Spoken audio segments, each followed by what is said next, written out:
嗨，大家好，我是坦平叔。今天是2025年6月14号，这一期我们继续胡聊胡适、胡轾、胡威，还有胡一进老师啊。今天关于胡适的消息不多，财经网报道说，知名牛散涂文彬被罚没近7700万元。操纵股价知名牛散涂文彬领巨额罚单。据证监会13日披露的一则行政处罚决定书，证监会对涂文彬操纵股票的行为进行了立案调查。经查明，涂文彬控制使用涂文彬普通证券账户、信用证券账户以及多个他人账户，这个叫账户组。在涉案期间，其控制的账户组资金优势显著，其通过连续交易拉抬股价、大额封涨停、虚假报撤等手法操纵多只股票价格，违法所得共计3627万3319元。根据涂文彬违法行为的事实、性质、情节与社会危害程度，依据2005年证券法第203条，证监会决定：第一个，针对涂文彬违法所得30万元以上的相关操纵行为，共没收违法所得3485万，并处以3485万的罚款，就是没一罚一。针对涂文彬违法所得不足30万元的相关操纵行为，共没收违法所得142万，并处以400万元的罚款。第三个，针对涂文彬无违法所得的相关操纵行为，共处以180万元罚款。也就是获利30万以上的这种操纵行为是没一罚一，30万以下的这种行为没收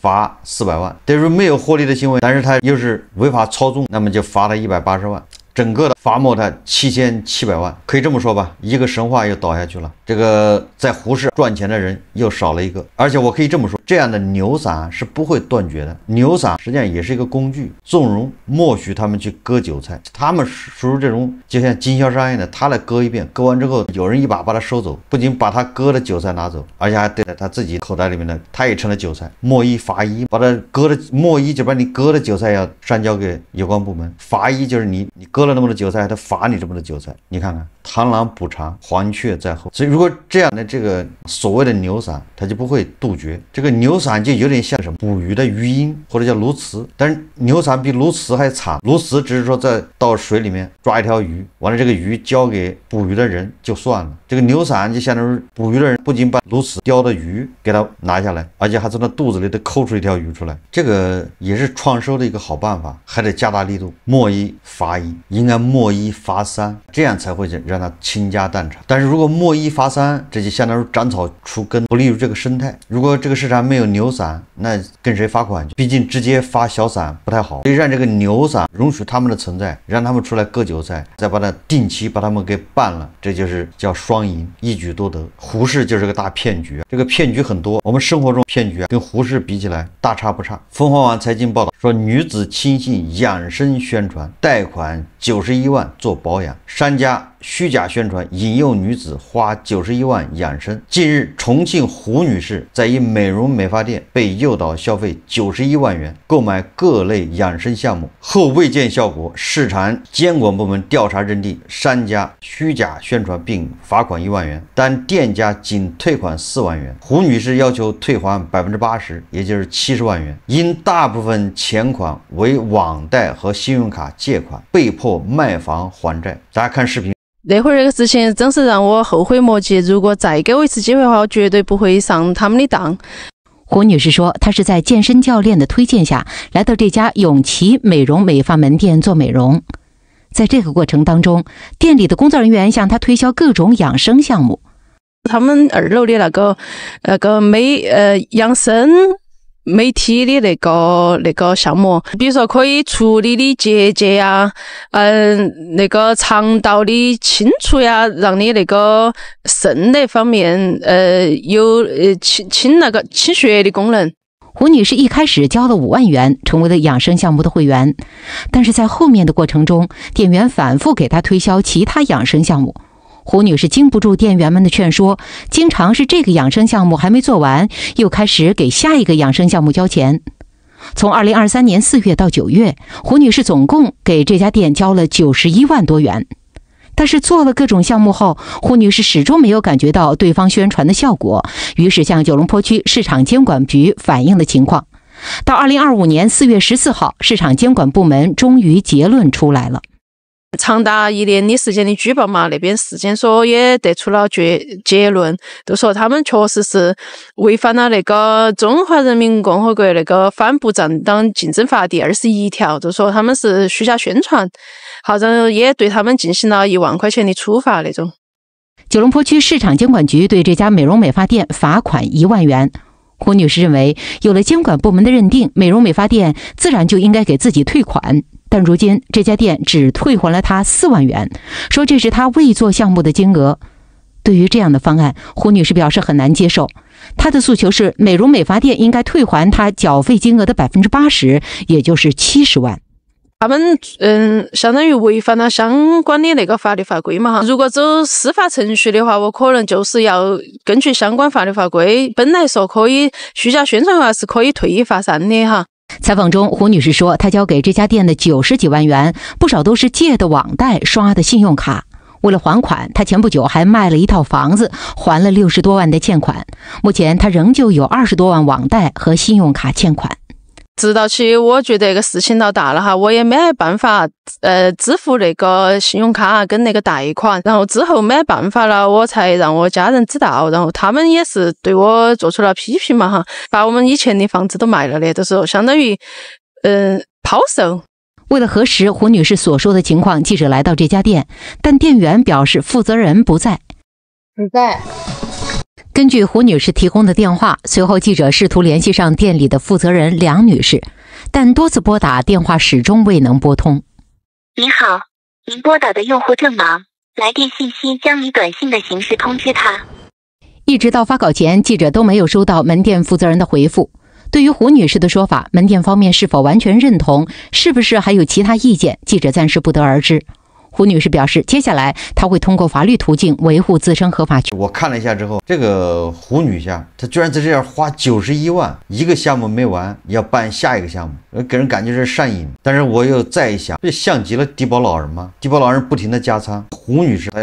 在那个环境里面信息茧房，人家是为她量身定制的这种一个骗局，正好投其所好，就不停的引诱她加仓。那胡女士很难分辨，一直加到91万，这都做了些什么项目？想一想，低保老人也是这样，不停的加仓，不停的忽悠。现在国际社会各种做法，包括美国特朗普对这个俄乌的态度，实际上让人感觉就是鼓励低保老人，你再加仓，你坚持下去，你可千万不要放弃，再坚持一下，曙光就能看到，再坚持一下就能获得胜利，你可千万不要半途而废。你看看乌克兰都不行了，没人帮他，你看乌克兰都在那求和了，所以低保老人这边又在加仓，所以像极了这个胡适别走，为了忽悠小散加仓，可不是什么手段都用。小散户喜欢听什么，上面就说什么，总之只要你别走，只要你七大姑八大姨借钱来，往里再加码，各种忽悠，总有散户受不了的跑去买，总有一些人手上有点钱，他存银行他也不甘心，银行的利息那么低，1万块钱存1年只有60、70块钱，也就是10万块钱你只有600、700块钱，你说有很多人耐不住寂寞，心想着我去胡适搏一把，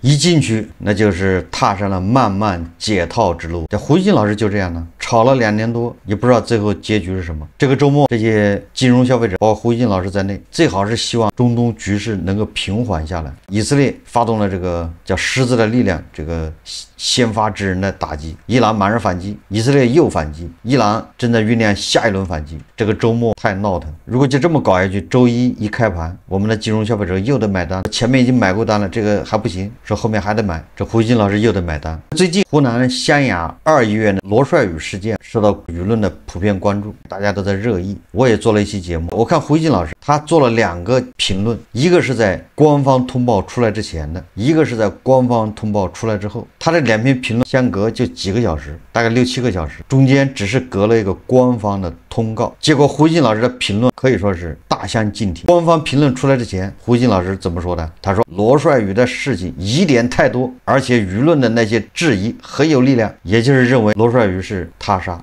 胡锡进老师说罗帅宇到底是不是自杀，他揭露的中南大学湘雅2医院的腐败情况是否都得到了应有的惩处，还有家属所说的死者电脑中的文件被删除，后来他们恢复了那些文件，他们的内容都是什么，是否都真实，有人要对家属封口，这些情况又是否属实，想封口的人怕的是什么？诚恳希望湖南有关方面尽早回应舆论关切，做出重新详查罗帅宇案的正式承诺。在那之后，调查命案，尤其是调查了已经过去了1年多的命案，肯定需要一段时间，相信公众对此能够理解。最后胡锡进说，我想重申之前说过的一个观点，政府方面对网络的焦点关切和质疑开展全面调查和回应，这是互联网时代群众路线的新内容，也是当下社会的一种默契。老胡希望这一次也不会成为例外。你看这个评论里面，胡锡进是迎合网上主流的观点，就他也怀疑罗帅宇不是自杀，因为疑点太多。胡锡进认为很有必要成立一个足以获得舆论信任的高级别调查组，对罗帅宇案开展全面彻底的调查，揭开此案全部真相。结果没过几小时，官方的通告出来了，胡锡进老师马上也写了一篇评论，这个评论就是这么说的，说湖南省6月13日发布的关于罗帅宇坠楼事件的情况通报，老胡通读全文。我必须告诉大家我的真实感受，那就是这个通报是可信的。老胡今天下午就罗帅宇的事情发了帖子，呼吁官方全面调查，并向公众通报情况。我没想到公安机关之前已经做了如此详细的调查，而且官方的通报能够做到对网上几乎所有质疑都做出了回应。这个可以说胡锡进老师确实转得很快，不愧是雕盘出身。他前面符合大众的质疑，说这个疑点太多，后面官方只要通报一出，马上无条件的又去迎合官方的通报，这个玩得好。第一篇官方通报出来之前，他展示了对罗帅宇事件的这种自杀的怀疑，对公信力的担忧，以及对舆论的迎合。官方通报只要一出，他马上无条件的对官方通报进行信任，对公众理性呼吁，以及对社会稳定的考量。说明什么？我认为即便像胡锡进这样的都已经退休了高干，也不能说高干，干部跟舆论打了一辈子交道的这么一个人，在重大问题面前他也是没有自己的思考，人云亦云，他无非就是看哪头力量大。官方没有说法的时候，他马上迎合网上力量，你声音大。一旦官方有了说法，对不起，官方的声音更大，他就无条件认可官方。我这个里面不是说官方不对，也不是说官方对，也不是说舆论不对，就是说胡锡进这种心态，他就缺乏那种自己独立的思考，自己的见解。就是胡锡进这样的人，算是读过书的知识分子，对吧？跟舆论打了一辈子交道，又是环球时报的主编，退休了，而且他跟美帝那些政客都是唇枪舌剑，就这么一个人都是那种严重的缺乏独立思考，所以这个是一种悲哀。罗帅宇这个事情在网上一热，我就做了个节目，前天还是昨天，我们不能人云亦云，我们要就现有的这个材料要去质疑。事实证明我质疑的还是很合理的，后面这个官方的通报基本上也印证了我的质疑。如果说罗帅宇的家属还觉得不对，你官方通报有问题，我有证据说明你这个官方通报有问题，那你就把证据再拿出来，这就是法庭上质证呢，就是这样的，你来我往。那有人就说了，那罗帅宇家属为什么要这样呢？这个我能理解，这叫换位思考。你如果是罗帅宇的家属，你会什么样表现？一样的，对吧？你在罗帅宇的家属心中，这罗帅宇太优秀了，那简直家庭的骄傲，小镇做题家，他们根本就接受不了自己孩子有问题。我在上一期节目已经说了，他们也不可能觉得自己孩子什么心理有问题，什么抑郁症，那简直不可能。实际上都是缺乏对孩子的关爱，出了极端事故了，他接受不了。你如果上过学，如果你要上个研究生，如果你的成长轨迹如果像罗帅宇，你的遭遇如果像他，恐怕你的压力也很大。也就是说，比如说好不容易考上一个研究生，完了这个论文还没交，最主要的是前途迷茫，你不知道我读了8年书，接下来能干啥？工作，结果在家里人的心目中，我这么优秀，结果我连工作都找不到，家里人也帮不上忙，压力都是他自己扛。家里人总之你优秀，你是我家里的骄傲，结果他连毕业都困难，工作更是没有指望，所以你说他压力大不大？在这种情况下，如果他在精神或者心理不正常，所以家属也接受不了，他总是想认为你警方给的结论不对，不可能是自杀，他不能接受这个结果，很正常啊。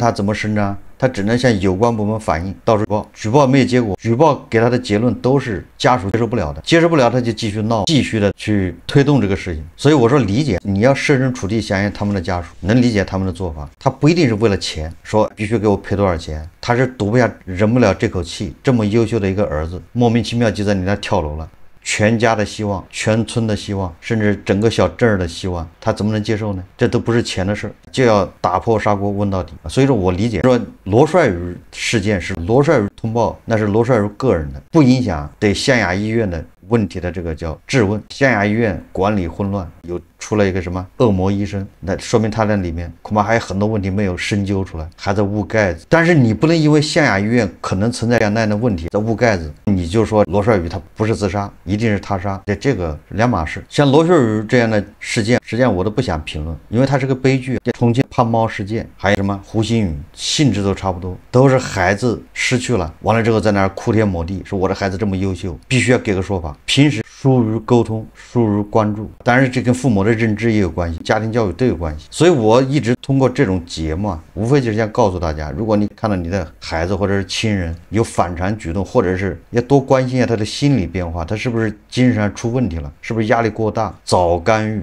对吧？要早去发现，早发现早治疗，早干预，效果好。当然了，胡鑫老师最后他又说了，罗帅宇事件在网上闹得沸沸扬扬，折射出官方公信力仍存在缺陷，需要通过对公众关切和质疑一个又一个及时坦诚的回应不断加强。老胡看到在上述通报的留言区里仍有很多不接受通报内容的流体，但是没关系，我相信这个通报还是有说服力的。这个就是咱们老说塔西佗陷阱，形成这个塔西佗陷阱也不是一朝一夕之功，冰冻三尺非一日之寒。那你要解决塔西佗陷阱也不是一天两天就能解决，得持之以恒。有人说这个通报有没有可能整个就是假的，这么多人联合在一起捂盖子？我觉得我告诉你，这种可能性有，但任何事情都是说概率，你不能说绝对没有，没有什么绝对的。所以说这种事情可能性是有，但是你说概率有多大？我也没有特别的这个什么专业知识去学过什么刑侦破案，我只是跟着我的经验，我的个人经历。他说他1200页的举报材料，不到3年时间，那相当于一天的多少篇？完了还有录音，我觉得这个工作量不是一个正常人能做到的。完了他要实习，他又是研究生，还有学习，这些实际上都是常识。如果医院要收买他，让他不要去举报，2年时间给他打了40万，那他医院如果干这事，他怎么会给他打款？应该拿信封赚现金，这个都是生活常识。敢在通过这个直接打到他账户，那说明这个钱一定能说得清楚。当然了，你看通报也说了，这个钱是什么钱，但是违规了，对他们进行批评。你想，如果真的是两个人做交易，你别举报，我给你打款，我每个月都给你打，这种钱只能是现金，拿信封装好。还有一个，我在昨天节目说了，如果是灭口，那现场应该不是这样。这些都是常识，你自己稍微有点生活经验、有点经历的，你都可以去质疑，你去从这儿想一想，为什么？正因为我们网上都是8到15岁的这智商，特别缺乏独立思考能力，连胡锡进老师都缺乏独立思考能力。你想一想，这就是我们为什么义和团、红卫兵这些一点就能起来，难道他们不知道义和团不好吗？但我们现在的人，大家都一提到说红卫兵，肯定说不好，但为什么我们恰恰自己在做红卫兵这些举动、这些事情，不就是缺乏独立思考吗？